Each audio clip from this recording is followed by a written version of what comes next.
Hey Gemini, how y'all doing? Welcome. We're going to be doing your December general reading here. So in your meditation, it's very, very interesting. There's a show on Netflix that I was immediately taken to. I feel like it's called Lock and Key, but correct me if I'm wrong in the comments below, please. Feel free to do so. But I saw this big keyhole and I was taken into a room that is on the show, which has a mirror in it, like a mirror on a door.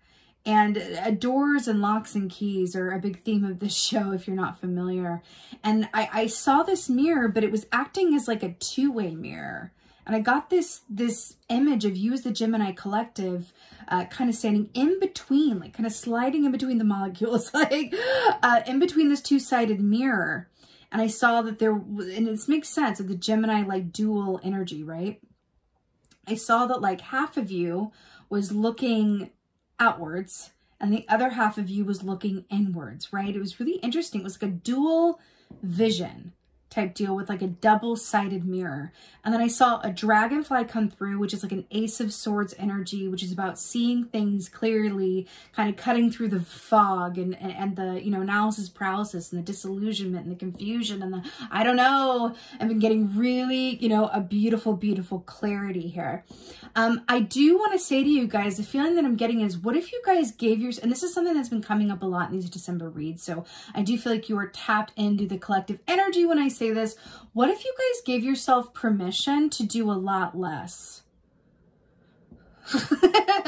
That's what it feels like. And again, that is a collective energy that's going on, but it kind of feels like a lot of the collective is being called to stillness during this time, but you guys as well, it kind of feels like not just a stillness to kind of like chill out and enjoy your life, which I always recommend, but it feels like a stillness so that your vision can live unobstructed, right? That kind of feels like what wants to happen, right? So we have the dolphin here for your animal energy, which is really funny because if there was any animal who might say to you, why don't you just do a lot less and just like, right, just like be, right? That would be the dolphin. So this equates to a beautiful Ace of Cups energy, which is really brilliant because Ace of Cups is about self-care, nurturing, but it's also about, you know, that the time that you take on your own in order to receive a lot of that intuitive guidance that comes through, you know, taking care of yourself and nurturing yourself. You know how they say like, I just want to, you know, go on vacation so that I can do nothing and live, you know, outside of a schedule and just like, right? And then have you ever found that when you do that, you suddenly get like great ideas or you find clarity around something that's eluded you, or you just feel there's like a freedom that is inherent with kind of releasing any schedule or any have to or any time, whatever that is, right? It's really interesting that that's coming up with the dolphin energy here, which invites and beckons you and says like, hey, like let's do less, or like less of that and like more of this. I do feel like you are being called to, you know, enjoy yourself, enjoy where you're at, but also there's something about the water that I'm really being drawn to here because I saw that dragonfly and that Ace of Swords kind of come up from like the Lady of the Lake, right? Kind of come up with that, you know, that big sword. And then we have like the double mirror perspective as well. When we think about water and how we view things in the reflection, they can appear distorted, right? I feel like there's something in your view or the way that you are seeing something that feels like it's not completely accurate or clear, okay? And I feel like, you know, sometimes when that's the case, the key really is just stepping away and like looking elsewhere, right? Interestingly enough. On, here we are. Temperance. Look at to the sun and the moon. We have the duality here. How interesting. So Temperance, this is beautiful Sagittarius energy here. This speaks of balance, patience, and divine timing. Balance, patience, divine timing. Is she? It looks like she's standing in some water with like, yeah, this water jug trying to scoop up some water, really interestingly enough. But I am really drawn to the fact that she is standing still, right? Also really drawn to these roses as well. You know that saying, stop and smell the roses? There's something in this for you. I'm really drawn to this whole sense of like duality and like more than, you know, one way to see something. And like the key is like in the stillness and in the enjoyment of the moment. Let's see what's going on, Gemini. Wow. Wow. Okay. All right, let's talk. There's a lot here. So we have the Four of Cups here. We got some water coming in here. So this is just like really fascinating here. Because remember how I saw that mirror and I saw like one aspect of you was looking in and the other was looking out. And then we have like it was really interesting how this is like, you know, a theme that is coming along here. But, you know, the Four of Cups, traditionally speaking, is a dissatisfaction, right? With the way things are going or the way things are. Wishing they were just ever so slightly different in some way, shape, or form. Even in the timing, right? Four of Cups can be very much about a dissatisfaction with the timing of something, right? Or really considering, you know, when to move, when to be still. It's very close to crocodile energy here, right? You know, I'm really drawn to the fact that there is this lady here. Can you see that? Holding these scissors. And then she's got the thread of yarn. You know, I'm getting a feeling of the fates here, right? The fates. I'm getting a very strong sense that a lot is being worked out in your favor, but it feels like it's all held together with kind of like a string, and things are being worked out in terms of like timing and, you know, people on your behalf being inspired to do something or call you or, you know, move on something. And I'm hearing the best thing that you can possibly do, right, when the fates or the universe or whatever you want to call it is working in your favor, is not to get in the way. I'm kind of feeling that like which is another way of saying shift your focus to the present moment, to the roses around you, to this beautiful dolphin energy that says life is meant to be enjoyed. Are you enjoying your life? Right? These feel like very delicate threads, right? And I'm getting this feeling of like the Gemini collective just kind of like, you know, kind of like muscling their way through here and going like, when, how, come on then. And there's like this feeling of like, well, hold on now. You just bursted through and like broke the concentration. Now we have to restring this piece over here. But that is distinctly what I am feeling. That things are being worked out with and for you. It's just about calling upon that patience and appreciation of what you do have while you wait for what you want to have to come through. And understanding that it's not about asking for specific things in a specific time. It's about asking for your highest and best good to manifest in divine timing. Leave it open to interpretation so that you don't literally cut yourself off at the pass, right? And end up linking up with something that is not as good as you could have gotten had you just allowed it to kind of work out the way that it wanted to, right? It's kind of like Neo in the Matrix. And like, imagine if he had taken the other pill and was just in the Matrix, unaware that he was in the Matrix and going, you know, no, I want this and that. And no, I need it to be now and I need this to be then.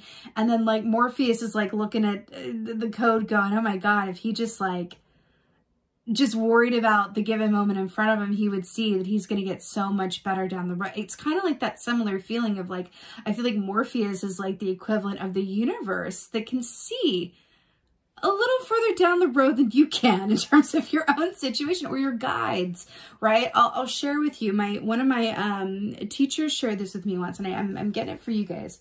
So our guides, whatever it is you believe, like just speaking from my own belief system, like we have a certain, you know, team, right, of guides that are linked with us and are with us for our lifetime or for certain lessons that are helping us along the way, right? So if we're in a car driving down the freeway of our life, right, and our guides are with us, right, they are in a big, huge truck that's right in front of us, right, and we're in the car behind, right, so they can see a little bit further down the road than we can, right, so it's about going, okay, I'm just going to ask for what I desire, but trust and the timing and the way with which it comes through, right, is the point there, right.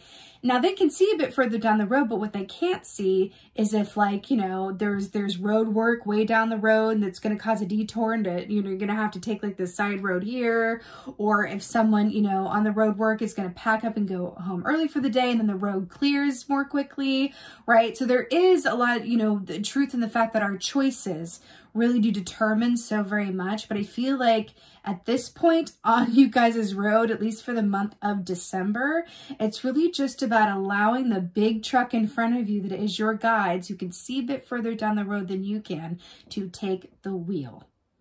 Okay, that's what I'm hearing. That circle there. Let him take the wheel. And then we have, which is really, really cool, the Spirit of Swords. So this is the Knight of Swords. So this is really interesting here how this is depicted. So we have the scorpion here, and then we have these beautiful peacock feathers. So let's talk about these energies. So first of all, Knight of Swords is about the incoming of truth, communication, you know, being made aware of something, being very, you know, clear in your intentions, what you want to say, how you want to say it, all of that good stuff, right? But it's also a big rush of information, communication, opportunity, contracts, offers. That is Knight of Swords, right? What I'm getting with this is, you see how the peacock feathers are covering this guy's eyes, right? And then there's like this firelight coming out from his head, and the scorpion, which goes like, you know, scorpion energy is very much about desire and wanting something a certain way or like needing it, right? And then we have the peacock feathers, which is all about that King of Cups, like emotional balance, right? So I'm really hearing like with this, that it's really just about, back to the Temperance, like patience, quieting your mind, timing, and understanding that what things are going to be revealed to you, and the time that they're going to be revealed to you, and not a moment before. And I feel like there is a very heavy emphasis on wanting or needing to know how and when things are going to be. I'm hearing that if you insist on that, and that is completely human, by the way, I completely understand that, okay? All day long do I understand that. I'm a fellow air sign. I completely understand that. But the more that you allow yourself to lean into things that you cannot control, the less fun, the less mental peace, the less enjoyment of your life you're going to have. Can you just trust that you're not going to miss anything that's meant for you? That's the question, Gemini. Okay? The answer is yes, you can trust. Let's go ahead and get Oracle. Let's get an Oracle. I'm hearing a song by Joshua Burnside. I think it's called Platonia, but there's a lyric in there that says, go to the ocean, you'll find your answers. I'm getting a very strong call to the water. So time spent around water, in water, salt bath, it's a saltwater animal here, is going to be very healing and nurturing for you, okay? Oh my goodness gracious, this is my absolute favorite of this whole deck, and it came up for you, and I'm absolutely here for it. I cannot with this. It's so, so good. Look at that crow there. She's my favorite. Okay. Morgan Le Fay, this says fate, intuition, prophecy, and magic. Fate, intuition, prophecy, magic. So this is really, really brilliant, because this speaks of a certain magic, yes, that is in the air. But remember when I said that there are things being worked out with and for you, and your guides are in that big truck in front of you working stuff out and taking notes, right? Can you just stay out of their way, stay in your own lane, release what you can't control, and be grateful for what you have in the given moment? Because I'm telling you, right? It's really about keeping out of the way so that all of this can work with and for you. You can not to be scary or anything, but you can knock yourself out of your highest and best alignment, right? If you try to take that car that's behind the truck, right, and try to veer to the side to see what's ahead, or try to exit so that you can go a quicker way. The path that you are on is your highest and best path, is the point of this reading. Trust in that, and try to enjoy yourself getting to where you're going before you arrive at your destination. Okay? Morgan Le Fay is so much about that magic is happening in your life. She is directly associated with the crow energy, which is brilliant because, you know, crow energy is about signs, synchronicities, divine timing, and also that beautiful sense of, you know, anything that is not just or not right, or is not worked out in your favor or not been fair, will be righted and corrected. Trust in that. Everything will be righted, corrected, and everything is going to work out as it's meant to within your highest and best good. And with the dolphin, maybe even in a surprisingly wonderful way if you just appreciate what is working and stay out of your own way. There is a larger energy working with and for you. Trust in that, okay? Really beautiful here. All right, Gemini, this is your December general reading. I so hope that this helped and resonated. If so, please do let me know in the comments below because I love reading your comments. And with that being said, just thank you. Thank you so much for being here. And as always, just thank you for being you. And be well. Until next time.